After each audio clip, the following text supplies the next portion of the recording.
The vast expanse of the Kalahari Desert is punctured at its heart by a lush, tropical oasis. Its river arteries swell with the rains, attracting wildlife in abundance.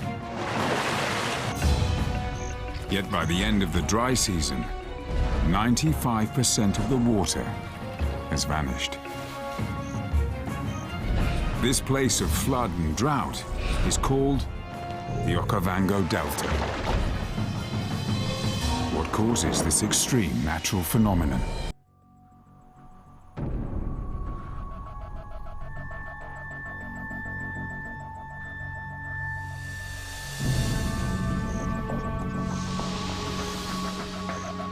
Kalahari means big thirst. It's the second biggest desert in the world, covering over 93,000 square kilometers. It blankets most of Botswana. It's also home to the largest game reserve in the world, and to a conundrum. It's a place where a staggering 30 million liters of water a day drain from the Okavango River through a labyrinth of lagoons and hidden channels that form the Okavango Delta. This island of green covers an area the size of Connecticut, over 15,000 square kilometers. It's the largest inland delta in the world. But it's also an anomaly. The waters from the mighty Okavango River never reach the sea. Instead, they're sucked into the sands of the Kalahari Desert, or evaporate into the dry atmosphere. How is it possible for this luxurious green haven to exist right in the heart of one of the largest deserts in the world?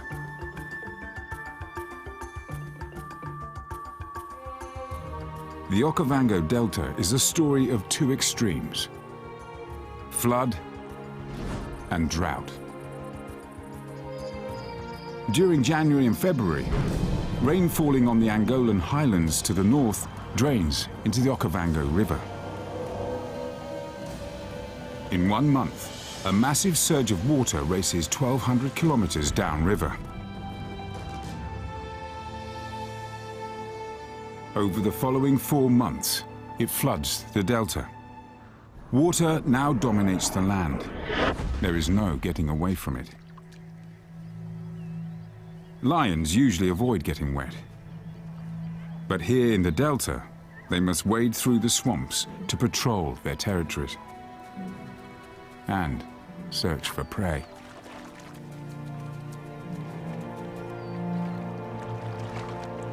So the lions of the Okavango have learned to overcome their deepest fears and teach their young to get wet from the word go.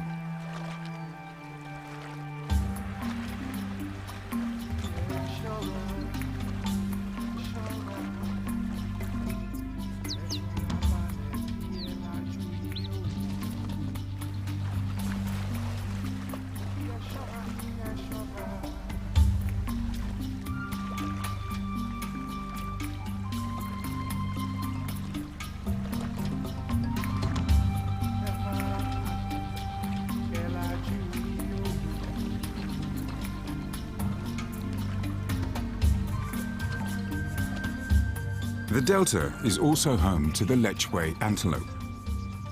They're specialized for life in the swamps and graze in the rich water meadows.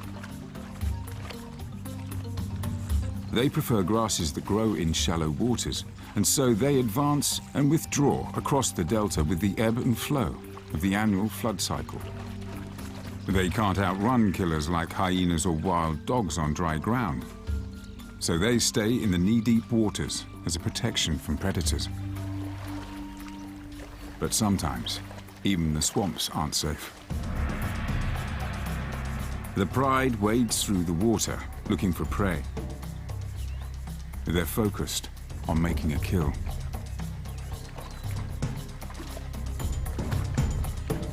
And when there's lions on the hunt, freeloaders are never far behind. A hyena has spotted the pride stalking through the swamp's long grass. Hoping for an easy meal, it decides to follow.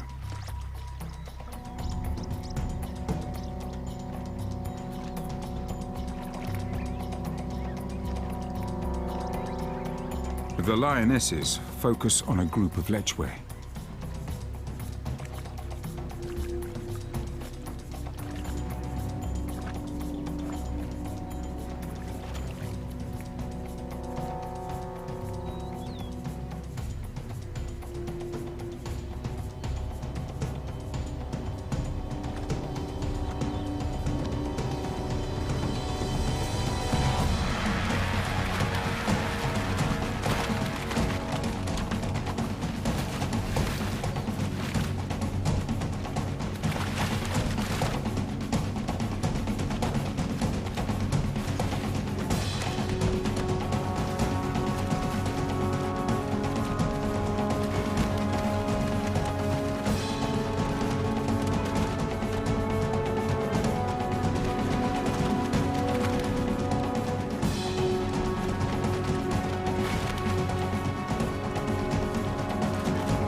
But in the water, the swamp-adapted deer are just too quick and agile to catch.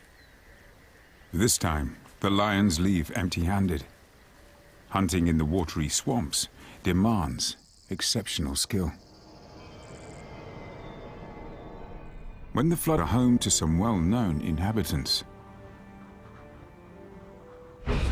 King of the Waterways is a title claimed by the hippo.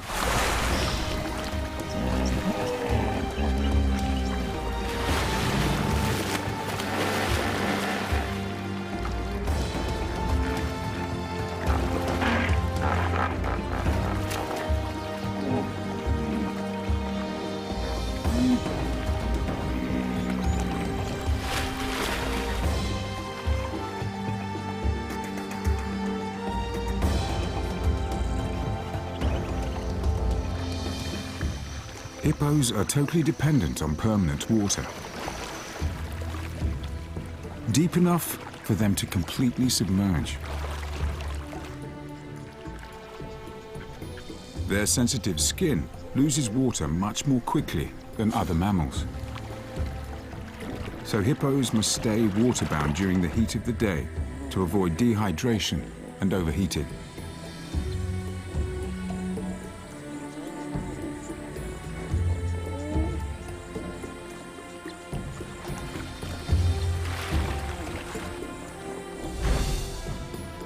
But hippos manage to travel all around the delta through a network of swampy labyrinths. By propelling their huge frames through the reeds and grasses, they create hippo highways.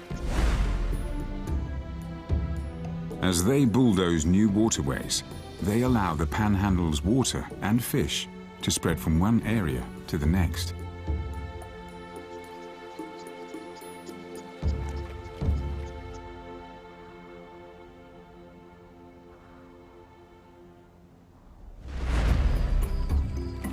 And these thousands of fish feed many mouths.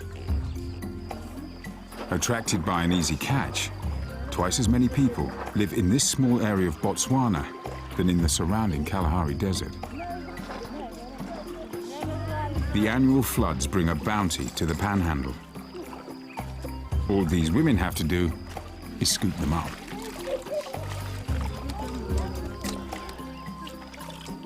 Or net them in their thousands.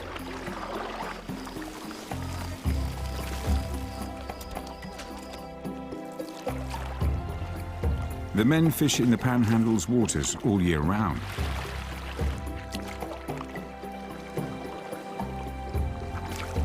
They navigate its channels in traditional Mokoro canoes.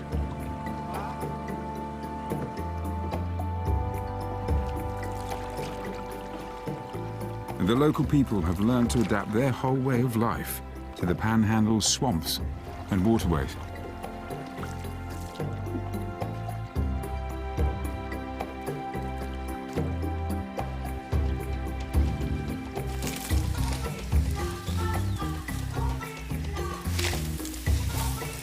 Local Hambukushu women harvest the reeds that line the banks. They're dried and then delicately woven together to construct and repair houses. Homes are built on higher ground to keep clear of the floodwaters. Flash floods could devastate villages and sweep people away in an instant. But with a healthy respect for the river's fluctuating ferocity, local people have learned to thrive here. The Okavango's waters provide everything these people need to survive.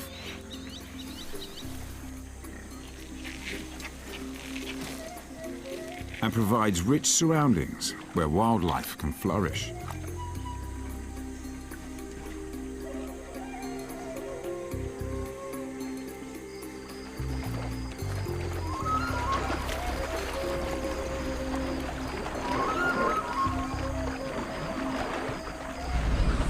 From May onwards, the floodwaters continue to push through the delta. As the floods move through the delta's arteries, it travels slowly at about 1 kilometer a day. It takes 4 months for the incoming floods to travel through the whole delta. The water struggles to penetrate the thick swamp vegetation. So the floodwater doesn't actually reach the southern part of the delta until August.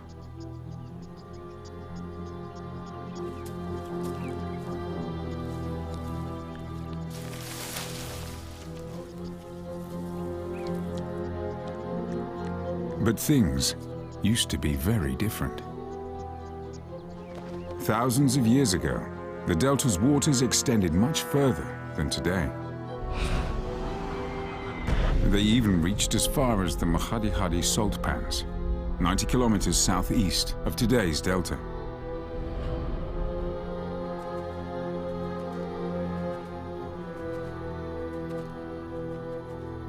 They are one of the largest salt flats in the world, covering over 15,000 square kilometers.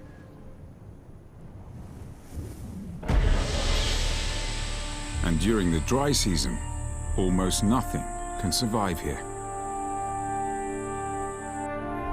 But in extremely wet years, the delta's waters still sometimes get as far as the Buteti River, which reaches out to the edge of the pans.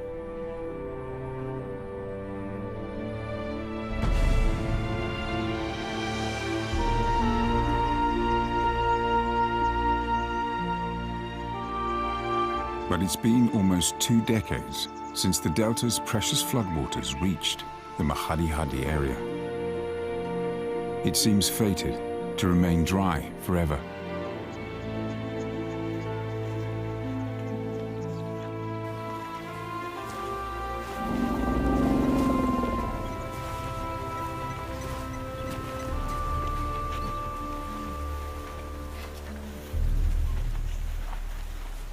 This year, the rains have been especially heavy in the north.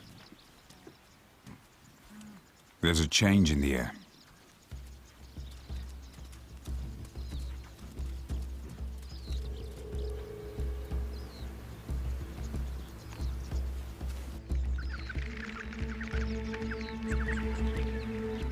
Animals are drawn towards the parched Buteti riverbed.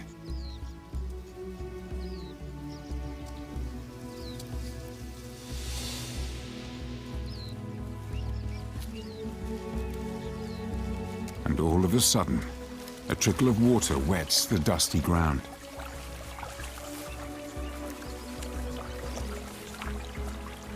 The dry channel of the Buteti River is flooding at long last.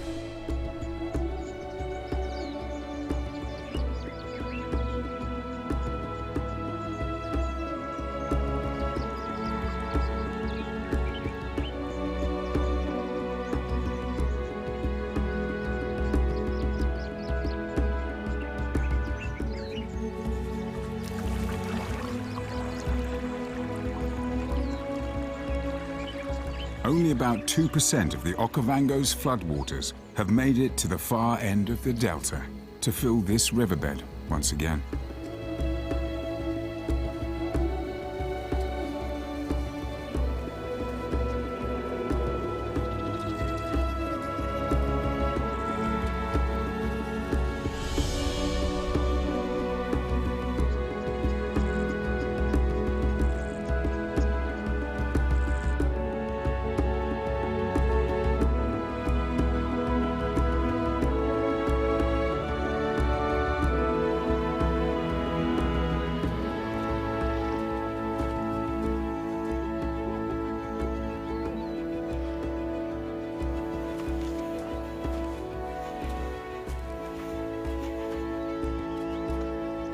Elephants have picked up the scent of the water several kilometers away.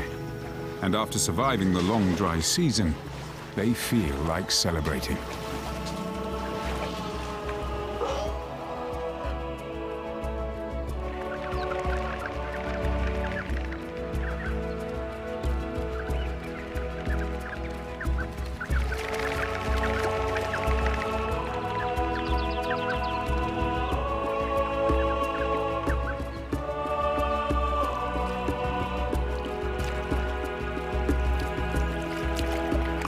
Fishermen who used to live by the Buteti River were forced to move or face starvation. Now, they've returned. The arriving floodwaters quenched the thirst of the parched lands to the delta's south.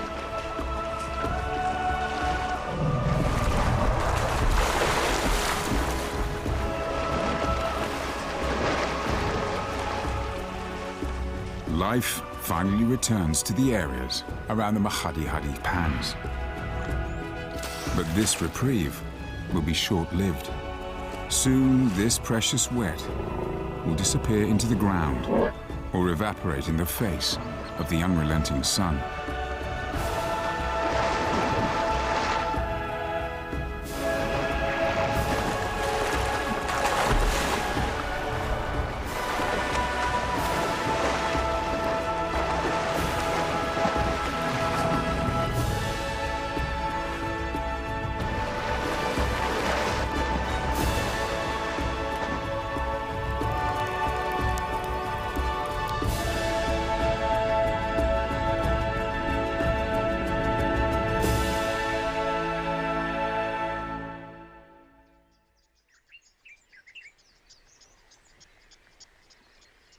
But for now, the flood continues, and in the heart of the delta, the wildlife is thriving. Although the desert is never far away, this verdant wetland offers a home for unlikely residents, right in the heart of the Kalahari.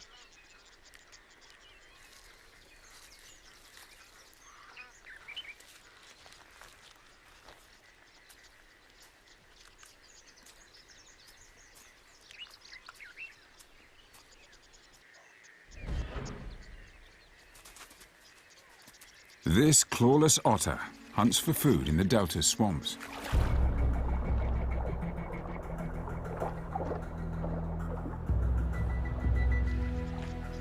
Crabs, frogs, fish, even snakes and water birds are on the menu. Its body is long and streamlined, propelled by strong hind feet. Its flattened tail is used as a rudder, making this otter a swift and formidable predator. Its clawless, tactile hands are ideal for probing and grasping.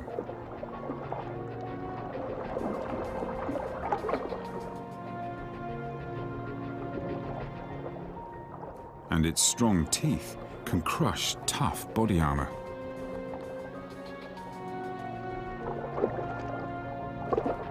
Even though the waters are murky, the otter's sensitive and searching hands can easily find crabs.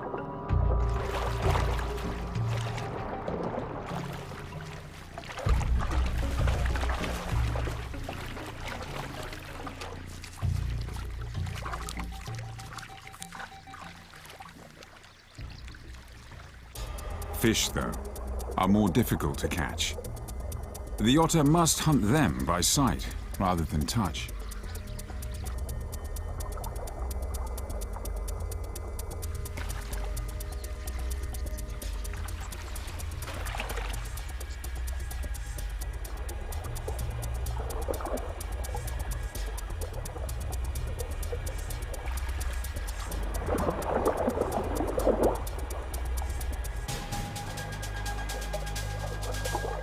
This catfish's swift escape maneuvers make it a tough catch.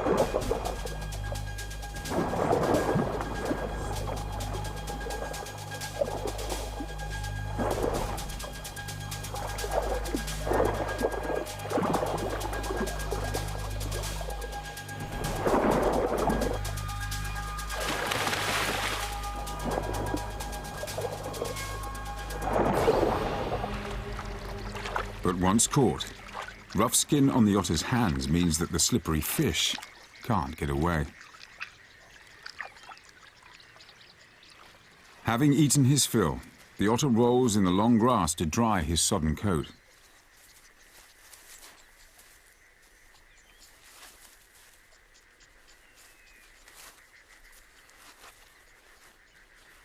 Everything about life in the delta revolves around the wet. Sheets of water cover much of the delta's plains at the height of the flood season.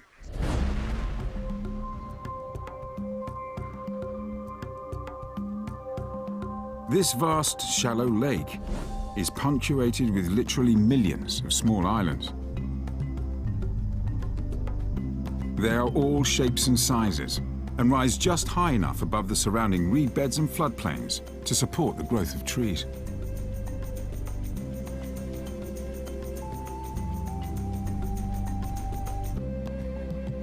And this is where many local animals seek refuge from the unrelenting waters. About 70% of these islands began as termite mounds. Trees and other plants colonized the soil.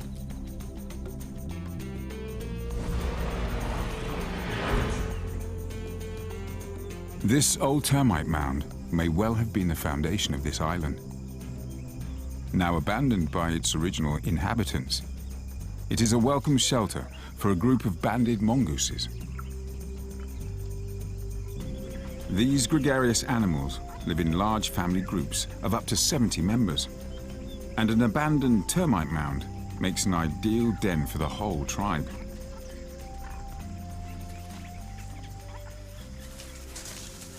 Mongooses search for food in small groups, digging in leaf litter or searching under tree bark for tasty morsels. Some of the band stumble upon a leopard tortoise.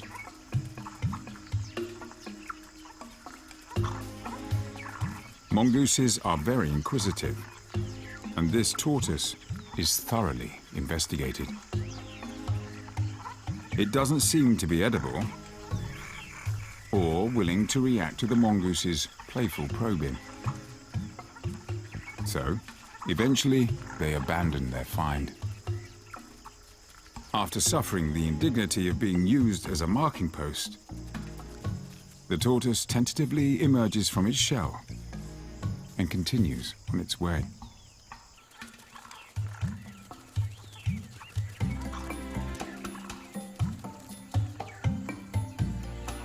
The band comes across a small herd of grazing impala.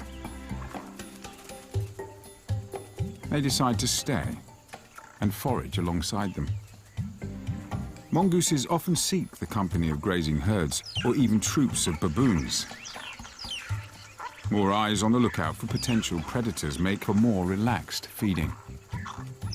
But they can never relax their guard for too long.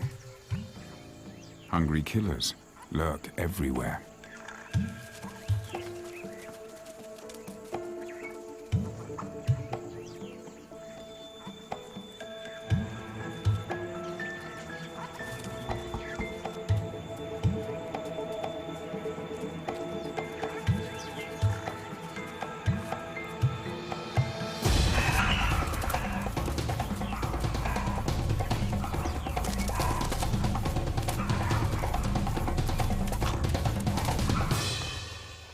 An unwary moment, a quick pounce, and this mongoose has lost to the expert hunting skills of a leopard.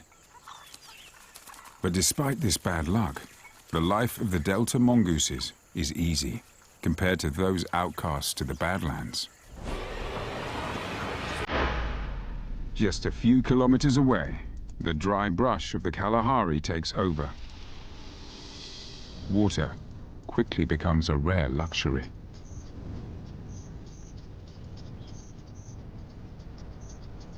Despite the delta's seasonal ebb and flow, it's nearly always hot and dry here. Life is a constant struggle for survival against the dry heat.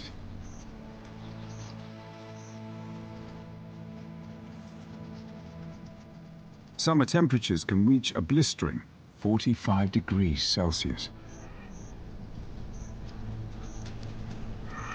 Delta animals, like the water-reliant hippos, simply cannot endure these hot, arid conditions.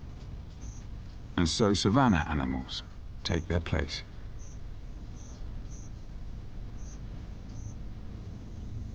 But people have also found ways to survive outside the delta. These are the Bushmen.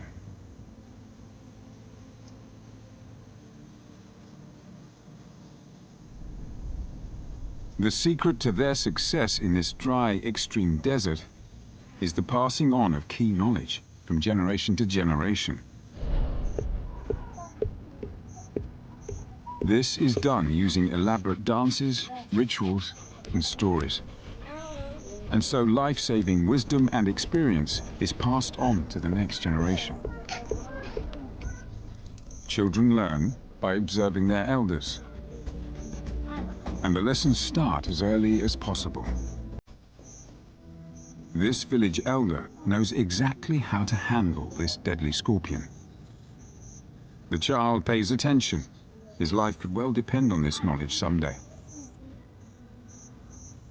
Poisonous insects and deadly animals are part of the Bushman's daily struggle for survival.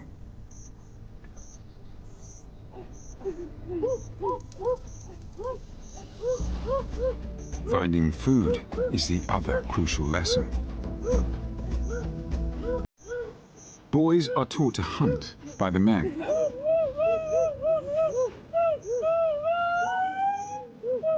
Much of the skill is passed on through dramatic reenactments of hunting stories.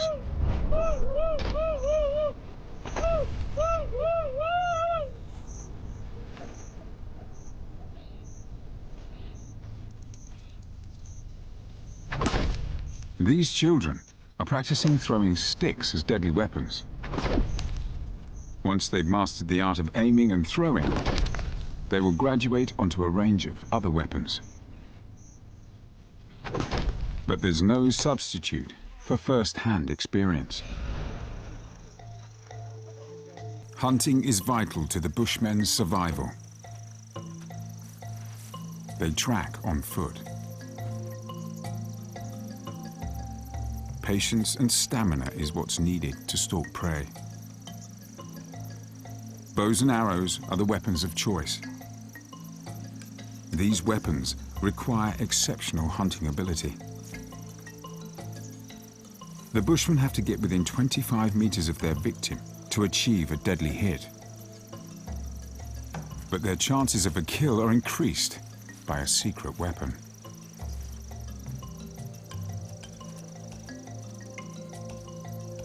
Poison.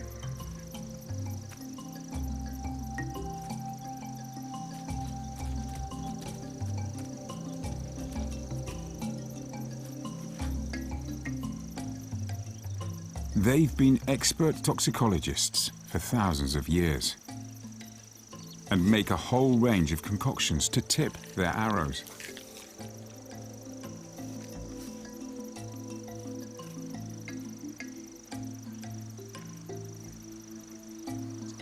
Once hit, it may take hours or even days for the poison to take effect. But death is inevitable.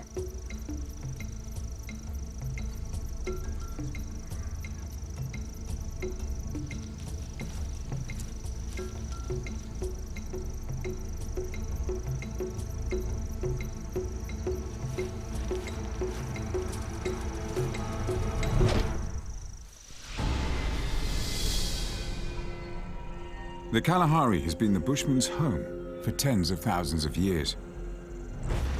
And over this time, they have refined their extraordinary abilities to get the most from this drought-ridden land.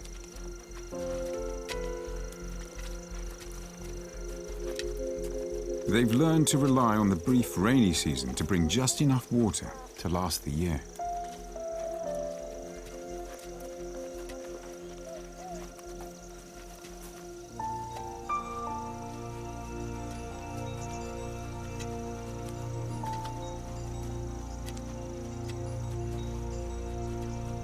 It takes knowledge, perseverance, and preparation to survive.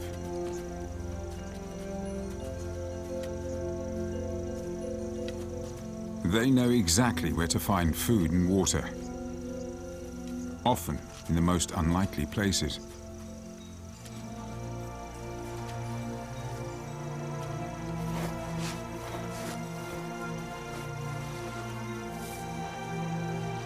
The juicy fibers of the byroot are an excellent source of water, and it can be used over several years.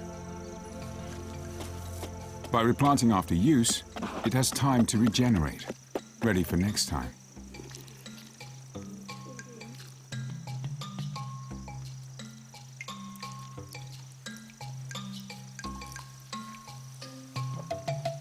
But animals also know about this underground water store. So, to avoid confrontation, the Bushmen protect known byroot water sources with prickly acacia branches to stop them being raided. Wild summer melons are also a vital part of the Bushman diet. The seeds are roasted and crushed to make meal, and the flesh is boiled to produce a drink. But when all other water sources have been exhausted, the ever-resourceful Bushmen have a last reserve. During the brief rainy season, they collect water and store it underground in the blown-out shells of ostrich eggs.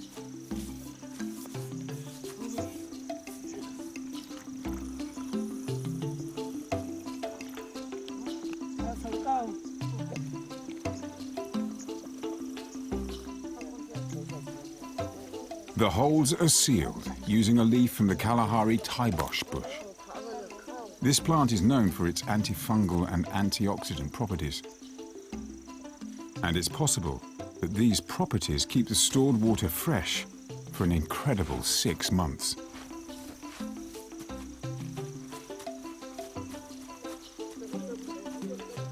The Bushmen are completely at home in the desert and know all its secrets and natural larders.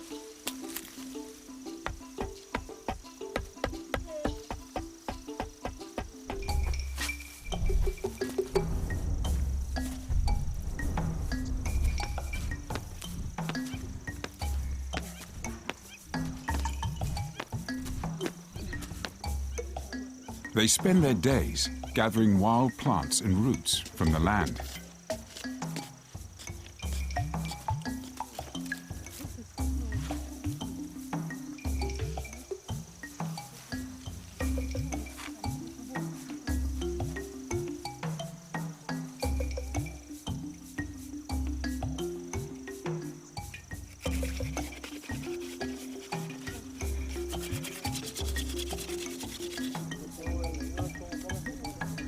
Roots, beans, and truffles are roasted on the fire and shared by everyone.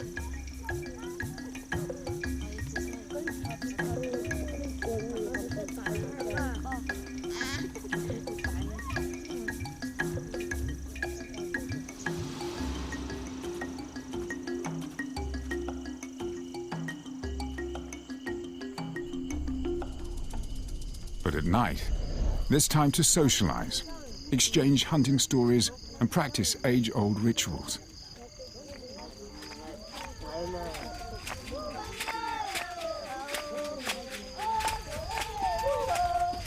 The men string dried insect cocoons filled with seeds together to make dancing rattles. These are used to provide a dance beat and are the earliest form of a strung rattle used in human culture.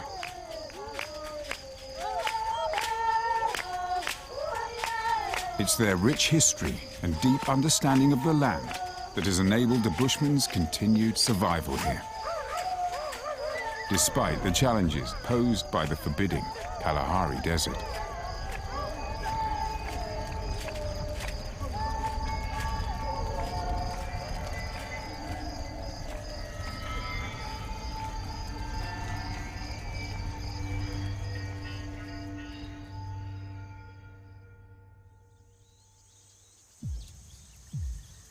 In late August, the delta's heart still has ample water, but the Kalahari dry season is in full swing.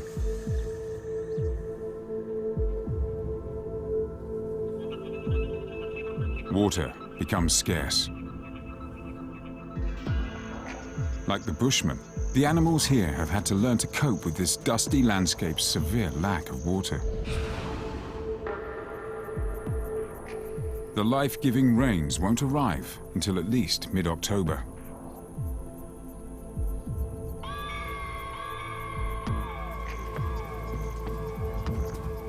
As the land gets increasingly hot and dusty, the drought claims its first victims.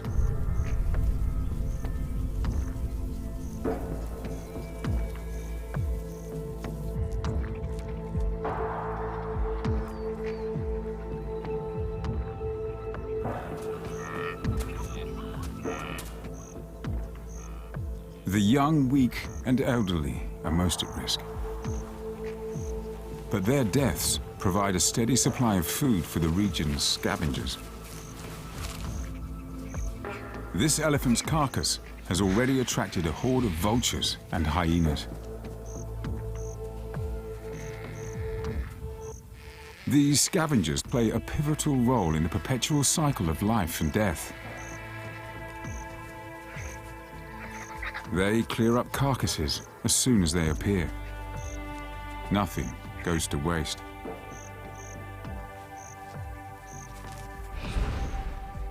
But by August, the parched land can no longer support grazers. So the herds of buffalo and antelope head towards better grazing within the delta's lush boundaries. But predators are extremely territorial and are forced to remain to stand their ground. The lion prides in these marginal areas are struggling to find enough food.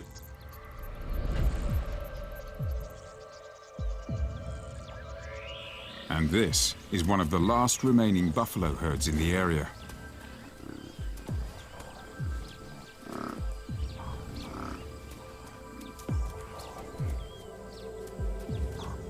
So the hunters constantly stalk them.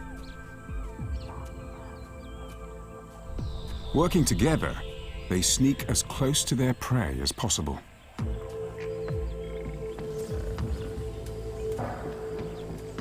They aren't designed to run their prey down over long distances, so they have to get within 30 meters of their target.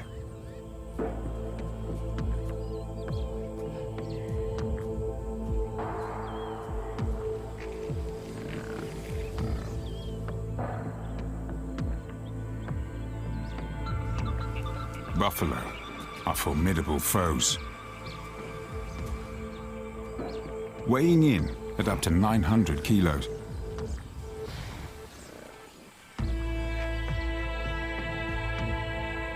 They're equipped with a huge set of horns and could make short work of these mighty cats.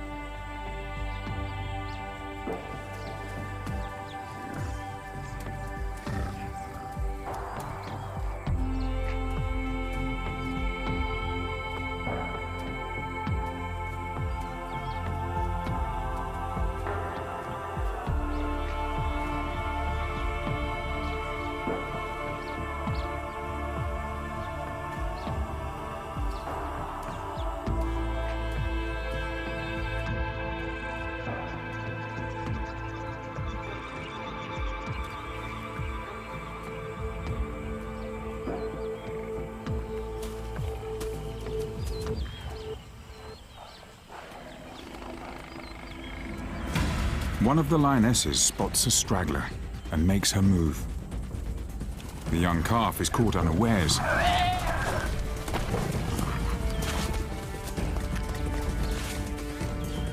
But the buffalo aren't about to give up on a fellow herd member.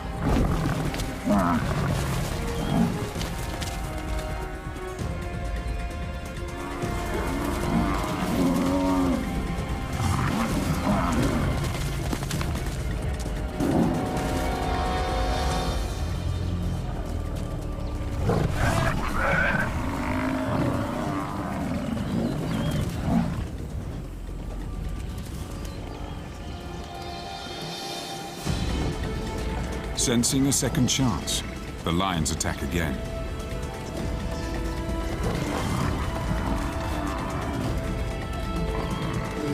This time, they stand their ground and are rewarded.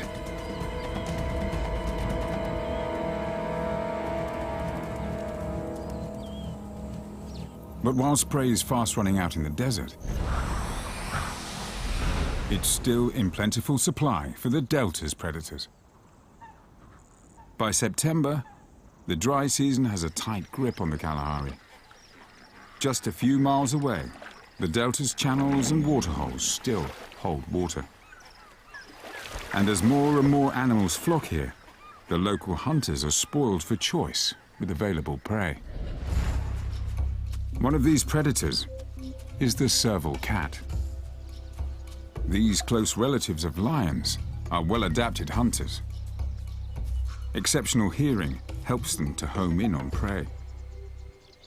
Eyes closed, they listen for the slightest giveaway sounds of their prey. They also have proportionally the longest legs in the cat world. This means they can sneak easily through tall grass and reach impressive speeds of up to 80 kilometers per hour. And its super long neck allows it to see over high vegetation. But most incredible of all, servals can perform astounding leaps from a standing start. Up to 5 meters high and 6 meters across, landing precisely on target with enough force to stun or even kill their prey on impact. With a success rate of over 50%, servals are one of the most efficient killers amongst all cats. And rodents aren't the only food on their menu.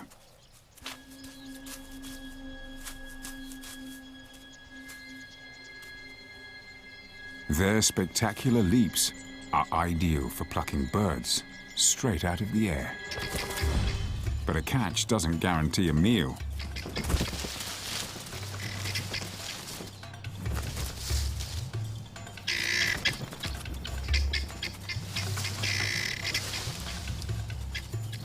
A second serval has witnessed the hunter's success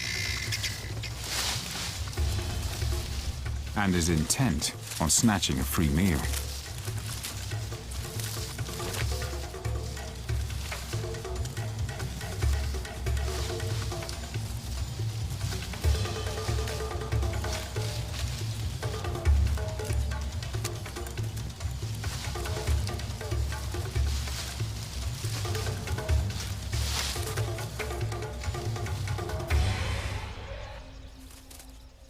But this freeloader has bitten off more than he can chew.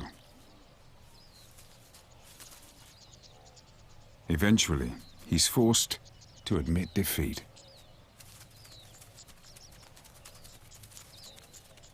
Finally, the winner can get on with the difficult task of plucking and eating his prey.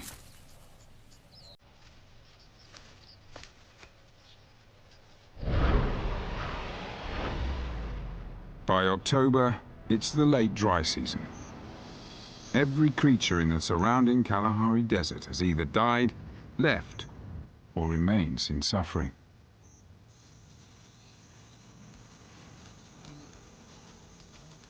The long wait for the rains continues.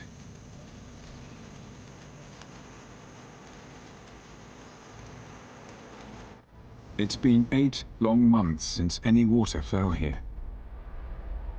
And even then, it only amounted to 180 millimeters.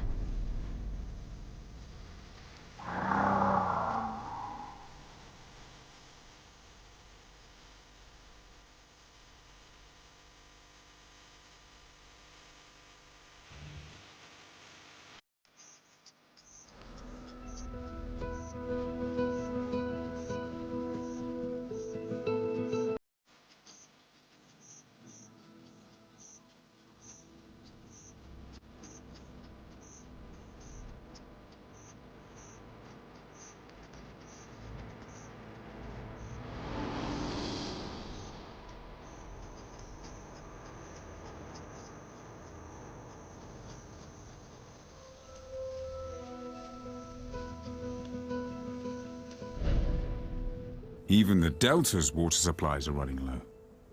The lush green turns to brown, and the swamps recede. Most of the rich waters of the Okavango have now disappeared into the ground.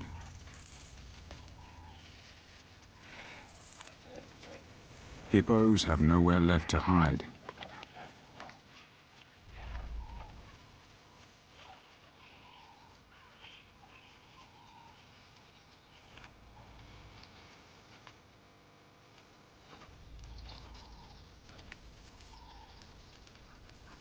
Desperate times call for desperate measures. Hyenas even attempt unlikely kills.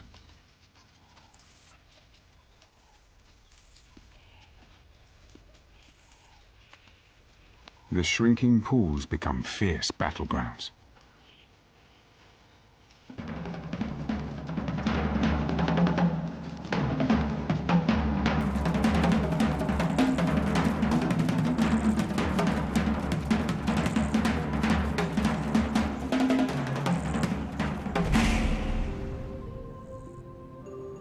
The last of the waters will soon evaporate into the atmosphere, in the face of the unrelenting sun.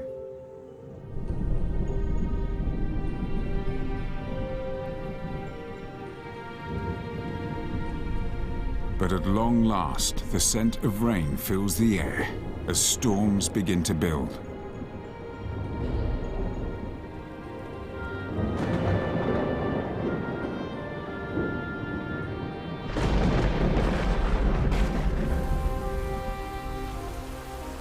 A savior has arrived just in time for many animals.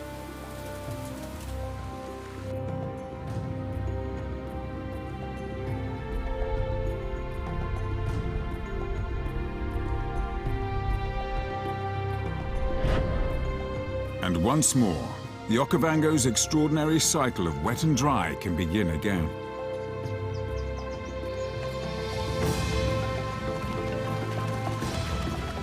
Sustaining life in the delta's wetlands and supporting the surrounding Kalahari for yet another year.